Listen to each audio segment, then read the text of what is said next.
The agenda this week debated the state of Canadian federalism, dug into this country's mining industry, assessed the challenges ahead for NATO, and sat down with the granddaughter of flying ace Billy Bishop. The agenda's week in review begins, debriefing the Conservative Party's choice for a new leader.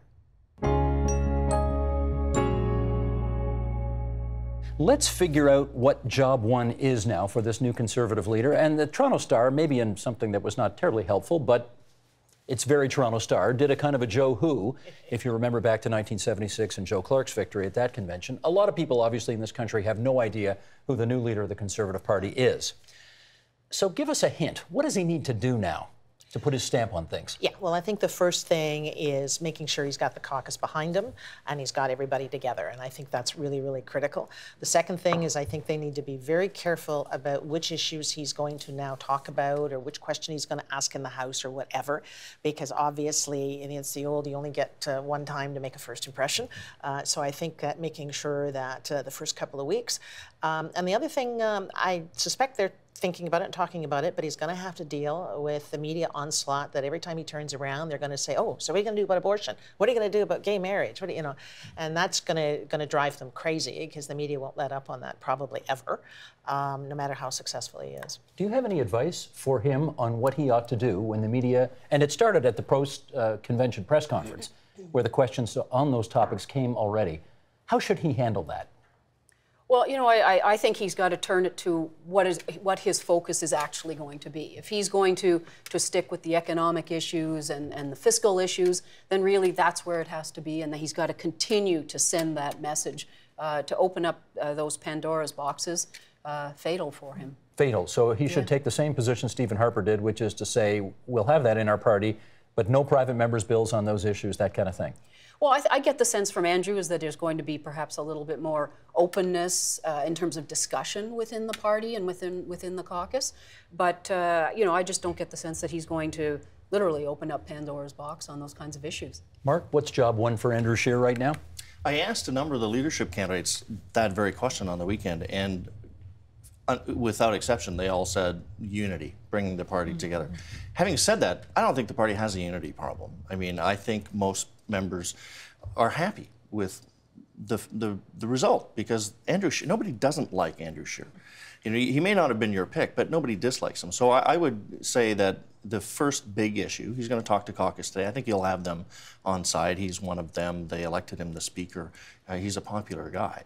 I think it is to find out what his message is going to be, to figure out the answer to that question, then to get out and start meeting Canadians. The one question, though, the one issue, though, is you're right. Everybody likes him right now. He's never had to make a decision about who gets in what critic post, or we're going to go with this issue and not that issue. He's been whatever. the speaker. He's been he the could speaker. dodge all of that. That's right. So I mean, he's going to need that personal credibility in the bank to get him through the tough decisions that he will have to make. Job one, Chad? Well, he's got to take on the role of leader of the opposition. So that's going to be the most pressing list of tasks. He's got to move into Stornoway. He's got to hire a staff of between 50 and 70 people. He's got to realign the power within the caucus of 98 fellow members of who's got which job and which title and which extra pay packet on their salary at the end of the month, because some of these decisions are material. So I think for any new leader, the first thing you try to do is avoid gaffes. So he's got to build a team to de-risk the operation because he's now a national level personality, a reality he hasn't lived with before in his life. But I think he has one thing on his side, which is, unlike a lot of folks who are 38-year-old politicians who've been around for a while, Andrew has a life and Andrew has a personality. Andrew's made a lot of big choices, namely he has 5 children and a beautiful and smart wife, Carrie. They got to hide all the breakables at Stornoway. Well, I love that line. Yeah. But that's a pretty big narrative built in day one for Canadians to understand who this guy is and what his values are. Yeah, you say he's had a life. The fact is he really hasn't had a life outside of politics. He's been an MP since he's 25. Correct. So when he tells Canadians, I feel your pain, I understand what you're all about, not really from first-hand experience, eh? But when he and Prime Minister Trudeau spoke on Sunday afternoon, it's possible the Prime Minister imparted to him how you become Prime Minister with no experience in the private sector of the real world and transition from a big reputation and a desire to serve into Canada's biggest chair. And don't forget that being Speaker of the House is an executive position. Yeah. I mean, you are the one that is running that whole corporation, that organization. So, and he did, from all accounts, a very, very good job. So there is a skill set and experience that will serve him well as a leader. Mark. You're right. He's been a politician since he was 25, but he's only 38. That's only 13 years. I mean, he still has life experience before that. And to be honest, I didn't see it until after the result was announced. But the little YouTube video that his campaign put out with him and his family is brilliant. And I think if he can get Canadians to see that Andrew Scheer, I think Canadians will like this guy. Mark, let me tap into your knowledge and experience from the time when you were Chief of Staff to former Toronto Mayor Rob Ford, who was obviously the champion of what has become known as Ford Nation, the sort of angry, ticked-off, populist view out there that government isn't working well enough for me and somehow we're getting screwed. That view did not seem to have, well, had very few champions among that list of 13 candidates, and of the champions that view had, those candidates did badly. What do we infer from that? I think we would be careful. We have to be careful not to infer too much, because let's face it, if you have the time to show up at a political convention or to participate in party politics, then you are a subset of Canadian society. The average Canadian doesn't carry a party membership card. They don't have the time, they don't have the bandwidth in their life to deal with that. So what we saw at the Conservative Party convention was perhaps a broader spectrum of people than it might have been 10 years ago, but it's nowhere near the richness of the fabric of Canadian society. And so the populist vote, the people that came out to support Rob Ford, weren't just angry, they were frustrated because government doesn't even know that they exist, let alone what their problem is, not to mention even beginning to think about trying to solve it. That was the nub of the movement that sort of produced Rob Ford. But Chris Alexander and Kelly Leitch both tried to tap into that, and between the two of them, they got less than 10% of the votes. That's right, because those people don't show up to join it. They don't have time to come out and fill out a 10-person ballot and mail it in 3 months ahead of time and figure out 13 candidates.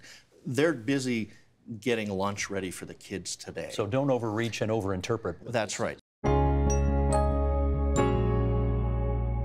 What a lot of Canadians are coming to understand more with all of our 150 celebrations and more looking at our history and our founding is that we were born at a time when the Americans were butchering themselves in civil war, a terrible war. 700,000 Americans would die in that war. And the South was fighting for states' rights. Now, the power that they wanted their states to have was the power to maintain slavery. But the point that they were making was it is all about the states having the power that they need to control the economy, to control other things that were necessary in order for them to keep slavery. That was the essence of the American Constitution. What Sir John and the other founders said was that we are going to create our own state. Here in the smoke of the American Civil War, we are going to create ourselves in order to save ourselves. We're going to bring from Britain the best that Britain had to offer. We're going to have parliamentary democracy. We're going to have a House of Commons. We didn't have any lords, so we're going to have a Senate. And we are going to have the monarchy maintained. But from the Americans, we're going to bring a written constitution, and we're going to have a federal system. And that's where it begins. We're going to have a federal system that the Americans had, so that the central government, what we call the federal government, could have a certain degree of power, and the state governments, we call them provinces, provincial governments, could have a certain degree of power. But this is where Sir John, both in the meetings that were held in Charlottetown and in Quebec City, and then again in London, and in all of the ratification votes that were taking place after those meetings, said, we are going to do what the Americans did really well, a written constitution. We are going to fix what they did very, very poorly and what caused their civil war. He took the South at their word and said their war was caused by the states being given too much power. We are going to turn that on its head, and we are going to give dominant power to the central government, and we are going to ensure that the provincial governments are little more than glorified municipalities. So that was his vision for a Canada that would work better, obviously, and avoid the carnage of the American Civil War. What did the provinces of the day, who are, of course, partners in this confederation, what did they have to say about that vision? Well, the vision that came from Charlottetown was that we needed the federal system, especially the people of Quebec, represented by Cartier and New Brunswick, that we need that federal system, that the provinces need to maintain the powers that they had, especially with respect to education, so that they could maintain their uniqueness. Once they had that, they were fully satisfied with the amount of power that was given to each of them. And the ratification votes that took place in each of the colonies at that point of British North America supported that concept. I don't have to tell you that over time, over the ensuing decades, that pendulum started to swing. And, well, let's go to the 1940s when Maurice Duplessis, the Premier of Quebec, and then Mitch Hepburn, the Premier of Ontario, pointed out many years later that Confederation was nothing more than a treaty between the provinces. That meant the federal government was a child of the provinces, and like all children, should be quiet and obedient. So say you, quoting them back in the day. Do you see any legitimacy in that view? No. The provinces were not in existence before the federal government. There were simply colonies. So it is unlike in the United States, where the states very much did create the federal government. There were no states. There were simply colonies. John Boyko wants us to hear Sir John A.'s echo these days and have a strong national government that can speak for all Canadians. And I guess the example of Medicare is one that suggests, great, the federal government wants to get out there and be the big man on campus and create these fabulous new programs, and then abdicate its responsibilities to appropriately fund them, leaving the provinces to carry the bag. How fair is that? How much praise do you want to get because of that? That's my question. There certainly are some huge questions about the extent to which the federal government innovates in some fields and gets a huge pushback. Richard didn't mention the National Energy Program. He says, you know, the feds generally get their way. Well, actually, the Liberal Party has been locked out of Alberta for a darn long time, right? Yeah. As a result of those consequences. Its mind on a number of matters. Well, it may be, but the point is the federal government doesn't always get its way and doesn't always have ideas in mind which are regionally sensitive, shall we say. And so it seems to me, in talking about social policy and equating it with health care, we're neglecting a large piece of what Sir John A., I think, would have seen as the historical kind of funding role towards a welfare state, which obviously didn't exist in the late 19th century, but has existed since the end of World War II. And the Fed's role in that, and also the fact that so much has been devolved. The point is, we're living in an age where the sort of downloading to provinces and municipalities has been very, very extreme since the Mulroney years.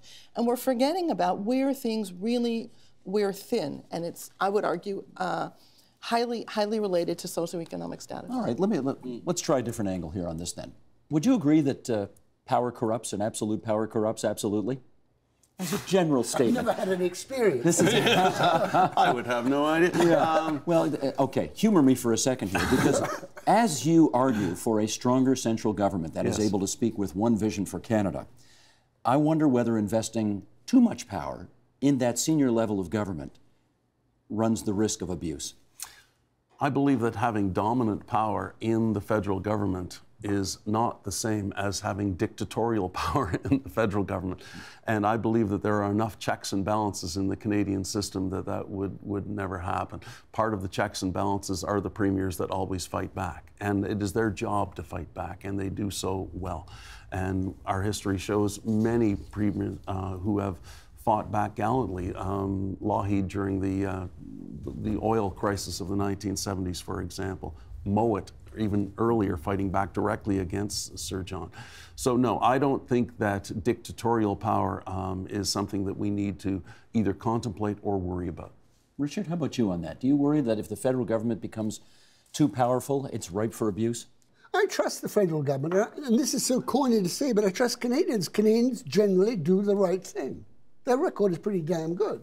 I hate to say that, but it is true. We are a very successful country. And we should just assume that we will sort out these problems. There is no magic to any of them, but normally a prime minister can get his way, enough time, his or her way. So far, of course, there's only one her. But, and so we're frothing about trying to expect the perfect. You're not going to get the perfect. Except for the goddamn Scandinavians. Okay, sorry, Sylvia, go ahead. I would say that we also need to bear in mind that, you know, the old power that leaders had in the age of Sir John A., the executive federalism model, where all those guys, and they were all guys, could go to Prince Edward Island or wherever and make their deals. That we saw fell apart by the period of Meech Lake and Charlottetown, right? We have a huge decline of deference. We have an increasingly educated population. We had key players in those debates in the Mulroney years who were not provincial leaders, right? They were people like Elijah Harper. There were people like Judy Rebick, at the time president of the National Action Committee on the Status of Women. People who said, look, these deals have been made by, you know, a bunch of white guys in a room, and they don't represent what Canadians want. So we have, in addition to the checks and balances of provinces, we have a civil society that, it seems to me, has been quite engaged in keeping more checks on leaders. And some leaders, of course, deplore that because they see it as leading to the ungovernability of the Federation. Others of us think it's part of a healthy civil society. We also have, if I can interrupt, the civil society in Canada that admires complexity and, except for a small percentage, I think, admire the fact that we never villainize the other. And I think what has been happening in Britain with respect to Brexit and what's been happening in the United States with the rise of Donald Trump is less likely to happen in Canada because of that civil society that you've just described. And that is an essential part of what keeps the federal government from gaining too much power or exerting power in an irresponsible manner.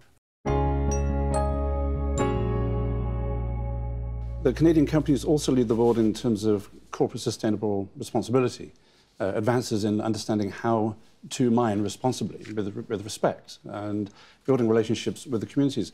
Canada is very much the leader on the world stage with that, and that takes mindset, it takes money, and it takes goodwill to do that. I want to pick up on that because my hunch is you walk down Yonge Street today, the first 10 people you ask, is mining an environmentally sustainable business? They're not going to say yes. Now, is this a publicity problem or is this something else?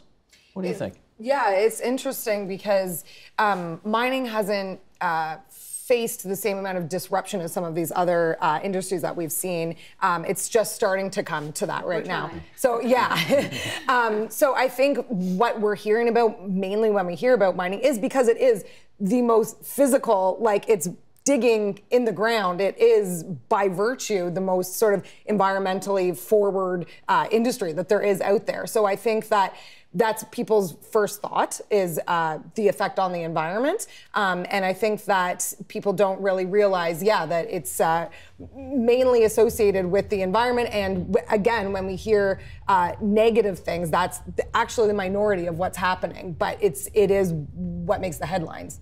Stan, is mining, by its very basic nature, ruinous to the environment? No. I just want to bring 2 points into it because we're talking about technology and we're jumping around, and I'll get back to the environment for a second.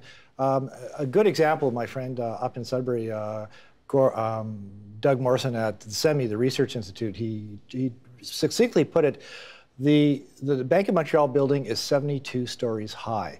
Some of the mines in Northern Ontario and Northwestern Quebec are the equivalent of 650 stories underground. Yes. That is astonishing. We're bringing our people down there. We're using sophisticated technological equipment to drill, blast, bring that valuable ore back up to the surface, make sure that their air is there, doing it the most economically and financially efficient way, and making money and producing enormous economic value for the economy, and producing the nickel, the copper, the cobalt, the platinum group metals, which are needed in the new generation of electric vehicles, which need battery type. Now back to the environmental. How much is everyday routine mining injurious to the planet? It depends if you're looking at open pit or you're looking at underground. The footprint of underground is that much less. But take a look at Sudbury, which was known as the moonscape of Ontario or Canada. You're looking at, from 1970 to now, the amount of sulfur dioxide coming out of the smelters has been reduced by 95%. And the talk in Sudbury right now is we've got to take down the iconic super stack because there's not enough pollution going up there to warrant its existence. The revegetation is world class. The UN has basically given awards to the city for the astonishing greening of the environment. You see that in Elliott Lake. You see that in all areas that have been mined, that there's a proponent to restore and revegetate the environment. Let me put that to Andrew. If that's true, why, on first blush, when you ask people, is mining injurious to the planet, do they probably always say yes? I think this is a legacy issue. There's no doubt when we look at the, should we say, the industry of our forefathers, there wasn't an environmental awareness. But these days, there really is a very, very strong environmental awareness. I'll recount for you my experiences at the Musselwhite mine, a gold corp mine in northern Ontario, about 500 kilometers north of Thunder Bay. That mine started rehabilitating the day it started mining. How do you rehabilitate? Well, as you mine, you have to sort of re-landscape. If you're taking cut in the ground, you green that over, you plant. And in the case of the Musselwhite mine, that is done in conjunction with the indigenous people of that area. And that might lead me into another discussion about how we are the largest private sector employer of the Aboriginal indigenous people of our nation, particularly in the north. So you think you've got a good story to tell. Why isn't that story getting out? I think we've done, to Joanne's comment here, we've done a superb job of talking to ourselves and amongst ourselves. I don't think we've done such a good job of talking with the general public. We need to have that dialogue, I think, with the public, that the mining industry is not what you think it is. And to quote our Minister of Natural Resources, the Honourable Jim Carr, this is no longer our grandfather's industry. It is a very modern, highly innovative industry. How important is NATO in 2017? I think NATO has been quite relevant. I think that it has warts. I think what we could say about NATO is what Churchill said about democracy, which is NATO is the worst form of multilateral military cooperation except for all the others. That it's an important force of cooperation, that institutions adapt and evolve. And so NATO played a major role in helping to cement civilian control of the military amongst the new countries, new democracies of Eastern Europe. The creeping authoritarianism in Poland and Hungary has not been led by the military. The militaries in Eastern Europe have been encouraged to be just like the ones in the West, out of politics, and that's a major contribution. I think if you talk to the people of Bosnia and Kosovo, with the exception of some of the Serbs, you'd find that they would be big fans of NATO. They're very critical of the UN, but big fans of NATO because it helped to stop ethnic cleansing in both of those countries. I think that if you take a look at Canada's place in the world, that if the one reason why we don't really know what a role in Asia is because there's no multilateral military organization to plug ourselves into. So we look at Asia, and we don't know really where we belong, but when we look at Europe, we know where we belong. We know where Canada can have influence. So it's been a major source of Canadian influence in Europe for a long time. And I think that when we talk about Russia, we have to talk about NATO because Russia has been very aggressive towards Ukraine, that NATO has played a major role in trying to deter Russia from going any further. I do think that the expansion of NATO to places like Ukraine and Georgia was a mistaken thought, but it wasn't going to happen. And I think that people who argue that NATO encouraged Russian behavior in Ukraine are mistaken because it happened at exactly the same time that NATO was pulling its forces out of Europe. But it plays a major role right now. Well, speaking of Russia, here's a quote from Josh Marshall writing in Talking Points memo last week. And he writes, "We're still in the same place, still in a position where the President of the United States is actively seeking to undermine NATO. Each of these aims, each of these goals lines up more or less perfectly with the strategic ambitions of the Russian Federation, which sees NATO as a bulwark of Western/US military strength, hemming Russia in behind borderlands it sees as within its proper sphere of influence and with the EU, representing a liberal internationalist order which it has set itself against. Putin wants a fragmented Europe. Trump does too." Paul, do you agree? The final statement about both Trump and the Russians wanting a fragmented Europe are simply not true. If you look, for instance, at the recent foreign policy statements of the Russian Federation, there's one word which pops up again and again, so much I actually counted it, it was 26 times, and that word was stability. Russians are very conservative by nature, and they are in their view of foreign policy. And actually what they want is a stable international order. They don't want fragmentation, quite the opposite. And their concern about America and about NATO and so on is a belief that they have contributed to the opposite, to instability by regime change in Ukraine and Syria and Libya and Iraq and so on. And therefore that they are, in fact, they see themselves very much as the supporters of stability against forces of instability. So this idea that they actually want to fragment Europe is not true, because that would lead to instability, which would be bad for trade, it'd be bad for their internal politics, it'd be bad for the international order, and they are, I think, not in favor of any of those things. I'm going to disagree. I think, frankly, instability and the way people use those, just a big red herring, and don't really illuminate the discussion. If you look at Russian strategy, and this has been more or less true, ever since the Cold War began, Russia has a consistent strategy of trying to divide Europe, and trying to divide Europe from the United States and to divide Europe internally. You get ups, you get down, but that is a consistent strategy over time. Certainly some of NATO's decisions to push up against the Russian border were ill-advised, but that doesn't change the fundamental trajectory that we have seen from Russia. If you look at what Russia has done, even in the last 18 months, the interference in domestic elections, not only in the United States, but clearly in France, there's very strong evidence of that.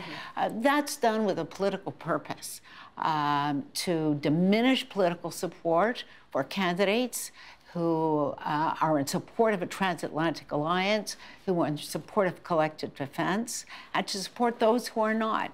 There's irrefutable evidence that that's the Russian strategy. So Russia's trying to push its own agenda. Of course it is. It's a big power. Europe is its backyard, and its major goal, frankly, is to weaken the institutions which join the United States with Europe.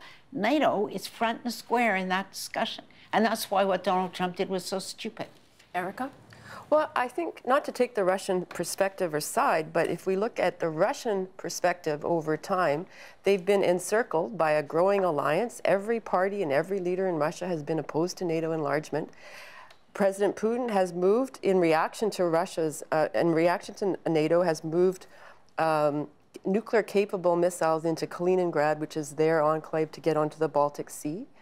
And as well, he's looking at Trump modernizing at a cost of $1 trillion their nuclear weapons, plus remodernizing the B-61 bombs that are deployed in 5 nuclear states. So not to take Russia's side, but I think we have to be a little bit sympathetic and recognize that we're dealing with an insecure, fearful adversary, and maybe it's not right to build a new central front along Belarus and to threaten and to say we're going to defend ourselves so strongly. Maybe we need to, and I've been to NATO 6 times, and it's fascinating because in the corridors of NATO, you have the Russians, you have so many countries now. It's totally different from during the Cold War. That's a place that we can jaw, not war, war, war, as Winston Churchill said. Stephen, do you agree? I agree more with Janice than with the others, because the idea of Russia's pushing stability forgets that Russia has been supporting separatism in its neighbors, whether that was Ukraine, Abkhazia, and South Ossetia in Georgia long before Kosovo, Transnistria in Moldova, again, long before Kosovo, that Russia has traditionally pursued its interests. And its interest is not always stability. It depends on who is winning and who is losing a particular battle in a country. So it supports Assad, not because Assad is a force for stability in Syria, but because Assad favors the Russians. And you can go through back and forth across Eastern Europe, the Middle East, about who they side with. And it's not about stability. It's about who is more likely to support the Russians. There will be another generation of Canadians for whom the name Billy Bishop is related to a National Film Board documentary that they saw called The Kid Who Couldn't Miss, in which basically trashes your grandfather's record. What was the gist of that film? It's so interesting because we knew the director. We had cooperated with the film board on it. I think the director went in with good intentions to make a film about Billy Bishop. But he found, and it really goes back to the Imperial War Museum, he found a tape from a First World War pilot from there who had made some allegations. This person no longer was alive, but there was a tape, who suggested that maybe Billy Bishop was a little bit too ambitious and maybe had been fraudulent in some of the claims that he made of the 72 planes, and that maybe he was making them up in order to get a higher score, that kind of thing. The interesting thing that was a very small part of the film, and it was actually an interview that he did with another pilot who said, "Did you ever hear of Billy Bishop's reputation like that?" And this pilot came back very affirmatively and said, "That was not in the nature of the man that I knew." So there was nothing in that film except that little piece of information. But Got all the headlines. And we know how that works, Yeah. right? Is that if the media gets wind of something, they went and they explored it further. And there was never really any evidence or anything to this effect, but it started a national controversy that ended up in the Senate in 1985 during the 80s, where they aired. They put the director in front of the senators, and the senators asked a lot of questions. So it became a big public debate. I found that very interesting, and I had to deal with this in the film a little bit. It was, again, very difficult for me to tackle this because I knew as a granddaughter that I couldn't really defend my grandfather. Who was going to believe me? I couldn't find the bullet, you know, the magic bullet to do it. So what was I going to do? What I realized, though, was that when he had fallen off his pedestal in terms of the public, something happened to my identity at the same time. And that is like, had I fallen too, because my identity was so wrapped up in this person. I felt like I had modeled myself after this wonderful person. Well, if he was a liar, what did that say about who I was? It was really an identity crisis for me. I took it extremely personally. Well, on the other hand, you were in a profession which allowed you to fight back in the way in which a reporter / journalist / documentary filmmaker can fight back, and you made your own. I did. A Hero to Me I did. was your documentary. Yes, I made that in 2002, which was really just the beginning of writing this book. I mean, that was my first attempt to explore that. And you did some more exploration, and did you ever satisfactorily, you know, conclusively determine what the truth was? No, but I had to find my own truth. And it came from something very simple. Is that first I looked at what kind of a pilot he was and how he'd survived. The one thing I learned about my grandfather that I didn't know before I wrote this book, because I did learn some things about him that I didn't know, and that was that he went out even on his day off to fight the enemy. So can you imagine? I mean, he'd go on a mission. He liked to go out by himself in the early morning. That's how he got his reputation. But then he'd go out again with his squadron. And then on his day off, when everybody else was, you know, going into town or whatever, he went out again. So obviously a little bit obsessed. But that was an interesting thing for me to learn about him, because I thought, you know, what a reckless strategy. That's not a strategy of somebody who's trying to, you know, be fraudulent in any way, because the chances of him surviving that, I mean, the average lifespan of a First World War pilot was 10 days. Yeah, and he the planes survived were terrible to begin with. Absolutely terrible, you know. So there was that whole aspect of it. But the thing that really turned me was my aunt, my father's sister, who said, I just can't imagine Billy Bishop, her father, with such a magnificent lie. And I laughed, because nobody in our family can keep a secret for more than 2 minutes, you know? So I just couldn't imagine that. And actually it was that turned me around. That is the Agenda's Week in Review for this Friday, June 2nd, 2017. You can see all of those conversations in their entirety at tvo.org, on our YouTube channel at youtube.com/theagenda, and thanks to our nightly Twitter live stream on our Periscope page at periscope.tv/theagenda. Help TVO create a better world through the power of learning. Visit tvo.org and make a tax-deductible donation today.